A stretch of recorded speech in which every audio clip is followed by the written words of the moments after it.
प्यारे बच्चों, इन्फ्लोरा एकेडमी में आप सभी का स्वागत है। आज के सेशन में हम पढ़ेंगे प्रायद्वीपीय भारत की सबसे महत्वपूर्ण नदी गोदावरी नदी तंत्र के संबंध में। इस सेशन में हम गोदावरी नदी तथा उसकी महत्वपूर्ण सहायक नदियों को मानचित्र के माध्यम से विस्तार से अध्ययन करेंगे। गोदावरी नदी दक्षिण भारत की सबसे महत्वपूर्ण और सबसे लंबी नदी है। इस नदी का प्रवाह प्रायद्वीपीय भारत में सबसे अधिक है।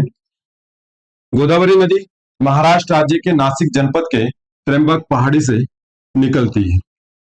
त्र्यंबक पहाड़ी पश्चिमी घाट में सह्याद्री पर्वतमाला के अंतर्गत स्थित है।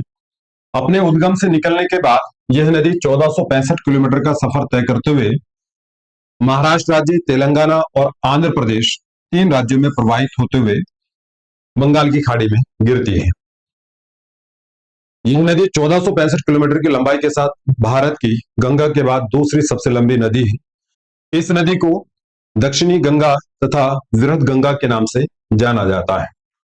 गोदावरी नदी की महत्वपूर्ण सहायक नदियों में महाराष्ट्र की अजंता पहाड़ी से निकलने वाली पूर्णा नदी, जो परभनी नामक स्थान पर बाईं ओर से गोदावरी में मिलती है।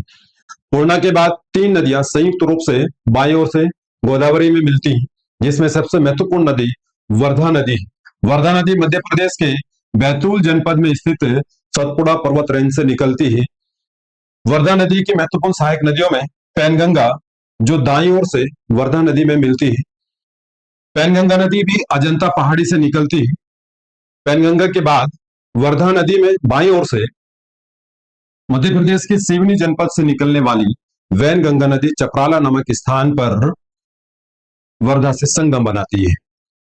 इन तीनों नदियों की संयुक्त धारा को प्राणहिता के नाम से जाना जाता है और प्राणहिता नदी कालेश्वरम नामक स्थान पर बाईं ओर से गोदावरी में मिलती है।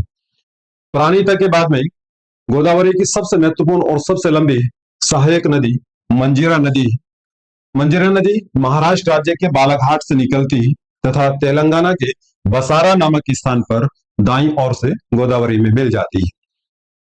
तेलंगाना राज्य के ही क्षेत्र से निकलने वाली मानेर नदी करीमनगर में दाईं ओर से गोदावरी नदी में मिलती है।